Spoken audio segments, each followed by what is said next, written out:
Hello, Weekend Crafter. Welcome back to the Craft Time Studio. I'm Ange, your Weekend Crafter, and for this weekend, I wanted to share with you how I make Christmas ornaments. But before that, if you haven't yet, I hope that you consider liking and subscribing to the Craft Time Studio. Let's get straight to making. For the first ornament, roll out your slab into the number 4 setting on your pasta machine. Then, get a medium grit sandpaper and place it rough side down onto the slab.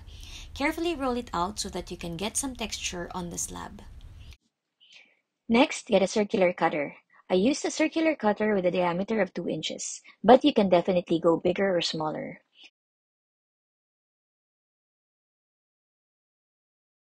I got my alphabet cookie stamp, and I stamped what I wanted to place on the upper third of the ornament.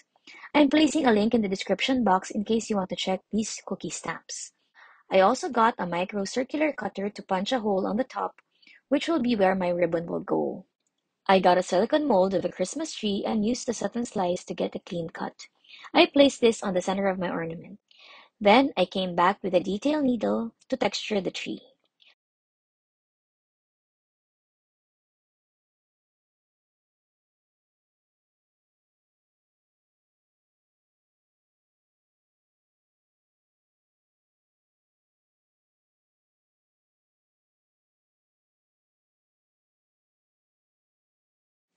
To enhance the background, I got some glittery gold clay and made some tiny snowflakes using some micro silicone molds. These silicone molds are actually the ones used to decorate nails. And if you want to find out what other nail tools you can use on clay, I'm sharing a link above.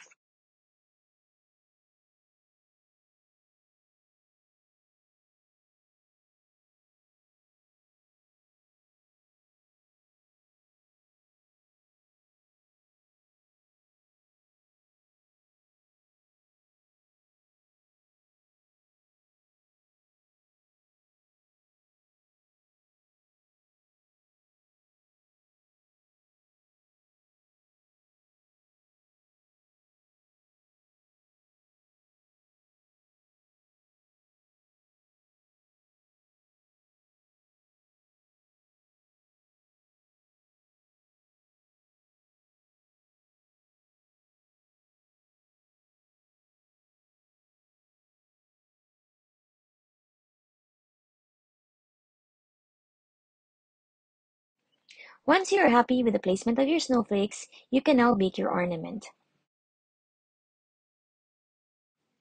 Let's go to ornament number 2. Always clean in between projects. I just sprayed my glass mat with some alcohol and wiped it down. For this next ornament, I got my white clay and rolled it out into the number 4 setting. Again, I go in with a medium grit sandpaper for texture. Get the circular cutter and punch a circle.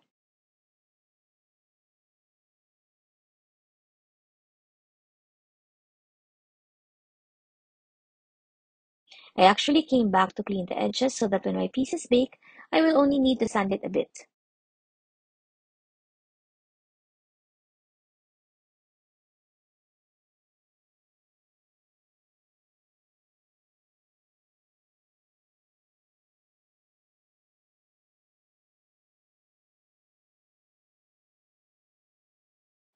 Once I was satisfied, I transferred the circle onto a small glass tile so that it will be easier to move it around.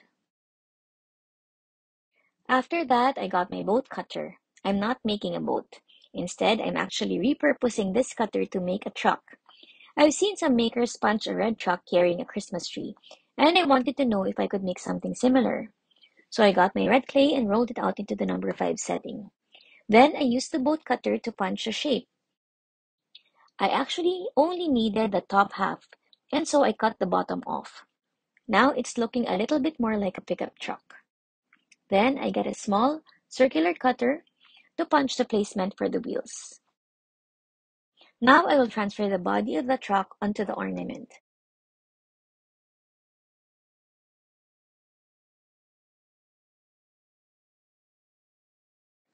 Get some black clay and flatten it into the number 5 setting.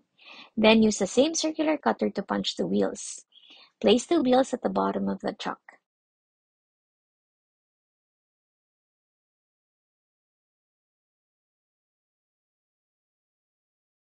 and then used the red arch to be the wheel arch panel.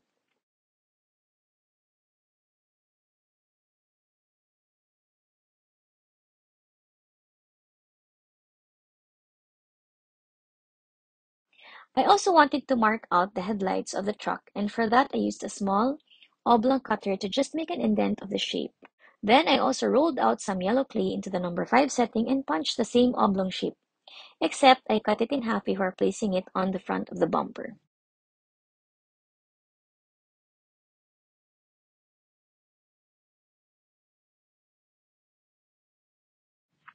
The next step is to flatten the white clay again into the number 5 setting.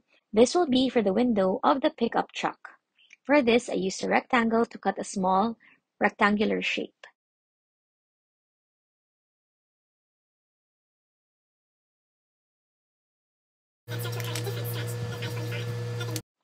Now that the pickup truck is almost complete, I began to make the tree. I used the same silicone mold that I used for the white Christmas tree.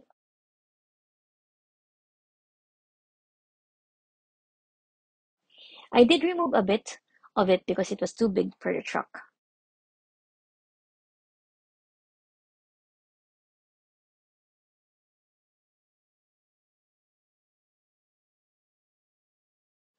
Once I was satisfied, I placed the tree at the back of the pickup truck. Then I came back with my detail needle to add more texture to the tree.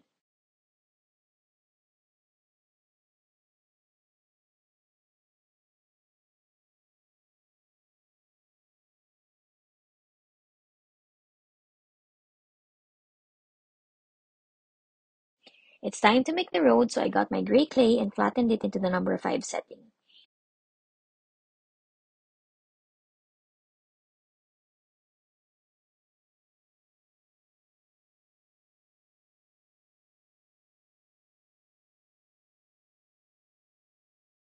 I textured it and then I placed it beneath the wheels.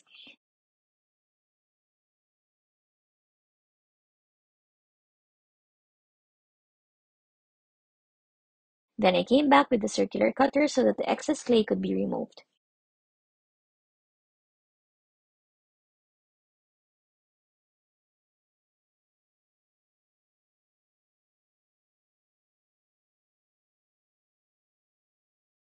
I also wanted to make those road markings, and so I rolled out the white clay and just made small rectangular pieces.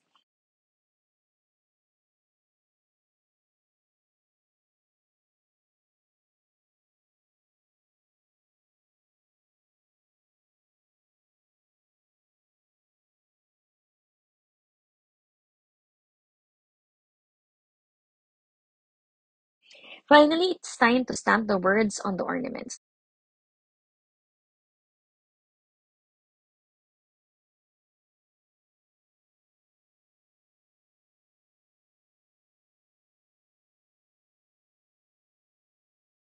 Once the words are stamped, I get my microcircular cutter and punch the top.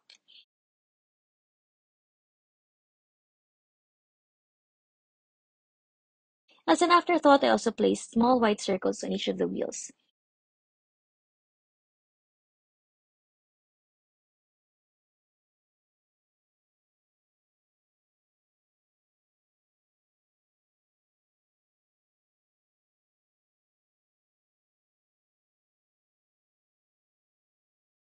Now, let's get this to the oven for baking.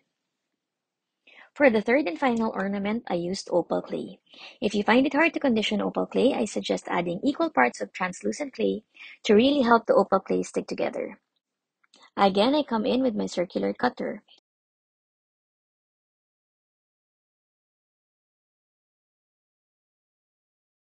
They found odd things. Old newspaper articles about the Calder Road killings. They found human teeth with gold crowns, and there was a gun found 20 caliber gun. And Jane Doe had been shot by a 20 caliber gun. But when the autopsy was done, the Galveston County medical examiner, Dr. Kornhofer, had oils the bullets when he boiled the bones, and it had stripped it of any evidentiary evidence.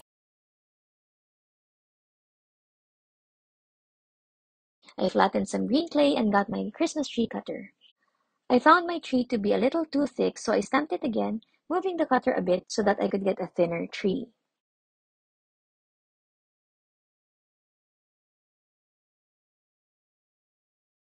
Next, I flattened some glittery gold clay and again punched two more trees.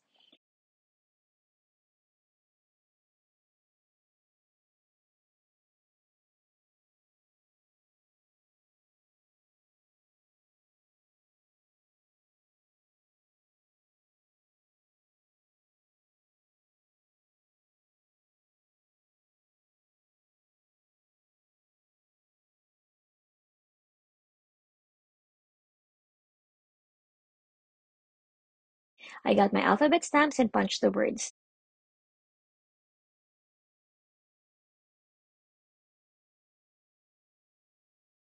Now it was time to place the trees. The green tree goes to the center, and then it is flanked by the two gold trees.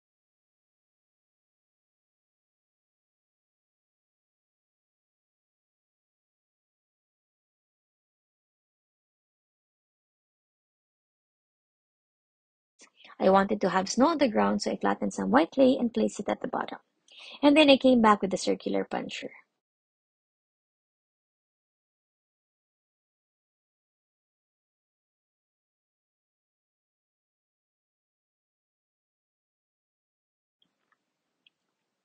I also used my sandpaper again to texture the snow. Then this goes to the oven to be baked. And that is it for these ornaments. I am gifting these to my friends and I'm hoping that they will like it. Christmas is fast approaching and I hope that you are getting as excited as I am. Apart from finishing my vlogmas, I think that I will still be able to post one last tutorial before I take a short break. Have a crafty weekend. Bye!